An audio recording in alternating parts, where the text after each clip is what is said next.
మనం ఇప్పుడు కంపల్సరీగా ప్రతి స్టూడెంట్కి మనం రైట్ అండి. ఇవ్వాల్సిన అవసరం ఒకసారి ఉంది. సుబ్బారావు గారి దగ్గరికి వెళ్దాం. సుబ్బారావు గారు, జాతీయ భద్రతకు ముప్పు కలిగించే ఎలాంటి పోస్టులు విద్యార్థుల సోషల్ మీడియా ఖాతాల్లో ఉండకూడదు? గవర్నమెంట్ ఆఫ్ అమెరికా తీసుకున్న నిర్ణయం. దాంట్లో పెద్దగా తప్పిదం ఏం కనిపించట్లా. మన పర్పస్, వెళ్ళిన పర్పస్ ఏంటి, మనం చేయాలనుకుంటున్న కోర్సులో చదువు సంధ్యలో, లేకపోతే చేయాలనుకున్న ఉద్యోగం, వ్యాపారం అంతవరకు చూసుకొని గమ్ము నుండి ఏదైనా సాయంత్రం పూట వినోద కాలక్షేపానికి ఏమైనా ఎంటర్టైన్మెంట్ కోసం ఏమైనా అక్కడ మరి ఆ థియేటర్లో వ్యవస్థ, డ్రామాలు అలాంటివి ఉంటే చూసి చప్పట్లు కొట్టి గ్లాస్ మంచినీళ్ళు తాగి వచ్చేస్తే ఇబ్బంది ఉండదుగా. ఎందుకు ఎన్ని దారిని పోయేది నెత్తికి రాసుకోవటం? అంటే యాక్చువల్లీ దీని గురించి కొంచెం ఇంకా బ్రాడ్గా చెప్తానండి. ఇప్పుడున్న పరిస్థితుల్లో ప్రపంచంలోనే కాదు, ఇండియాలో మరి యువత ఎక్కువ ఉంది. ఆల్మోస్ట్ ఇండియాలో youth population is almost 1/3 of youth, entire population youth పాపులేషన్లో ఒకటి ఎక్స్ట్రీమ్ ఇంటెలిజెన్స్ ఉన్నది. అంటే నా ఏజ్కి నేను 10వ తరగతిలో చదువుకుంది, ఇప్పుడు 5వ తరగతిలో చదువుకుంటున్నారు. అంత ఇంటెలిజెన్స్, గ్రాస్పింగ్ పవర్ పెరిగింది. అలాగే ఎక్స్ట్రీమ్ ఓపెన్నెస్, ఫ్రీడమ్ ఉన్నది. ఇదివరకు ఉన్న కట్టుబాట్లు లేవు. పేరెంట్స్ అంటే భయం కానీ, టీచర్స్ అంటే భయం కానీ, సమాజం అంటే భయం కానీ, లేకపోతే ఆఫీసులో బాసులు అంటే భయం కానీ, ఇవన్నీ కూడా తగ్గిపోయిన కల్చర్లోకి వచ్చేసాం మనం.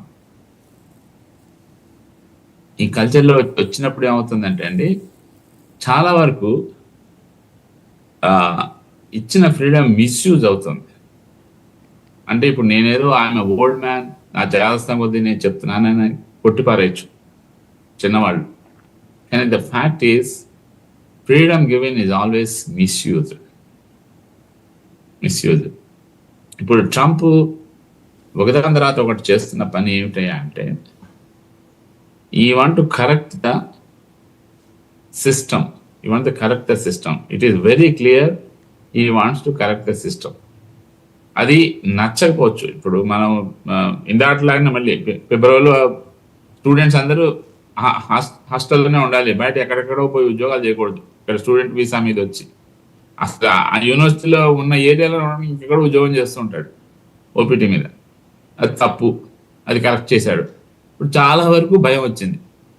ఇది 100కి 50 మంది చేసేవాళ్ళు ఇప్పుడు 100కి 5 చేస్తూ ఉంటారు ఆ పని. మిగతా 45 మంది చదువుకున్నారు. మళ్ళీ నెక్స్ట్ ఇలా 1 by 1 is trying to correct the system. Actually ఇది నన్ను అడిగితే ఒక విధంగా మంచిది. మన ఈవెన్ ఇండియన్ గవర్నమెంట్ కూడా చెయ్యాలి అనిపిస్తుంటుంది నాకు. ఇప్పుడు ఎంత స్టేజ్కి వెళ్ళిపోయారంటే, ఇచ్చిన ఫ్రీడమ్ మిస్యూజ్ చేసుకుంటూ పిల్లలు, ఇక్కడికి వచ్చే స్టూడెంట్స్ అసలు దేనికి వస్తున్నాము, ఎందుకు వస్తున్నాము, చదువుకోవడానికి వస్తున్నామా అన్న జాస్ కూడా తగ్గిపోయింది. 4-5 ఏళ్ళ క్రితం చూసాం మనం క్రైసిస్లు. స్టూడెంట్స్ దిగంగానే దేనికి వచ్చావు, ఎందుకు వచ్చావు, ఏం చదవడానికి వచ్చావు అంటే కూడా సరైన ఆన్సర్లు చెప్పలేకపోయారు. నీ దగ్గర ఎంత డబ్బులు ఉన్నాయంటే $100 లేదా $40 ఉన్నాయి, బలానా రమేష్ గారు ఉన్నారు, ఆయన దగ్గరికి వెళ్తాను, బలానా పీకాక్ రెస్టారెంట్ ఉంది, మాకు తెలిసిన వాళ్ళని చూసుకుంటారు లాంటి సమాధానం చెప్పిన స్టూడెంట్ని ఎయిర్పోర్ట్ నుంచే వెనక్కి పంపించేశారు. సో అలాంటి వాతావరణంలోకి వెళ్ళిపోయాం మనం ఆల్రెడీ.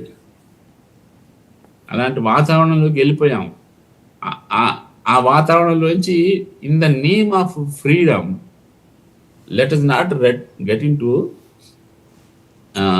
Destruction mentality. ఇప్పుడు ఫర్ ఎగ్జాంపుల్ దీనికి సంబంధం లేకపోయిందని ఒక ఎగ్జాంపుల్ చెప్తాను. ఒక సినిమా హీరో మీద పార్టీ చేసుకుంటున్నారు. అర్ధరాత్రి 12ంటికి ఇంకో హీరో మీద అన్నారు. అక్కడ ఏదో పార్టీ జరుగుతోంది.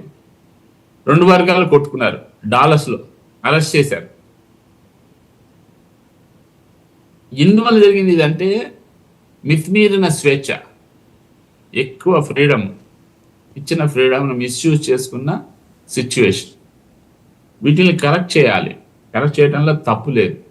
ఇప్పుడు ఇందాక మా ఫ్రెండ్ మోహన్ గారు చెప్పారు, ఇది ఎన్నాళ్ళు అంటే ఇది పర్మనెంట్ కాదు. ఇది మనం ఫిబ్రవరిలో అనుకున్నాము, అలాగే ఏప్రిల్లో అనుకున్నాము, అయిపోయింది కదా. మళ్ళీ మార్చికి వచ్చేప్పటికి ఆ సిచ్యువేషన్ వెళ్ళిపోయింది, మళ్ళీ మేకి వచ్చేప్పటికి ఆ సిచ్యువేషన్ వెళ్ళిపోయింది. సో ఇది తాత్కాలికమే. ఎందుకంటే నేను మరొకసారి ఈ సెషన్ కూర్చునే ముందు ఇంకొకసారి మళ్ళీ ఇందాక కూడా చదివాను.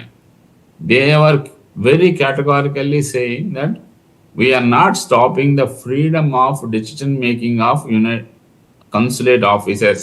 The consulate officer, the visa officer, is the ultimate final authority to take a decision on giving a visa or not giving. We are not stopping him. అయితే ఏంటంటే స్క్రీనింగ్ చేసేందుకు టైం అడుగుతున్నాం. So giving visas is only paused. All the statements given by the government machinery clearly says it is only paused. ప్రస్తుతం ఆపండి. మీ దగ్గర ఎన్నున్నాయి? హైదరాబాదు ఎన్నున్నాయి? మా దగ్గర 20,000 వీసా అప్లికేషన్లు ఉన్నాయి. చూడండి, 20,000 అప్లికేషన్ చూస్తానికి మొదట 300 అప్లికేషన్ చూడంగానే క్లియర్గా ఉన్న వాటికి వీసాలు వస్తే, అపాయింట్మెంట్ వస్తే రావచ్చు, ఇప్పుడే రావచ్చు. Is not saying that you stop it from June 1st to December 31st అనట్లేదు. You stop for the screening అంటున్నాడు అంతే. So let us hope for good. Let us correct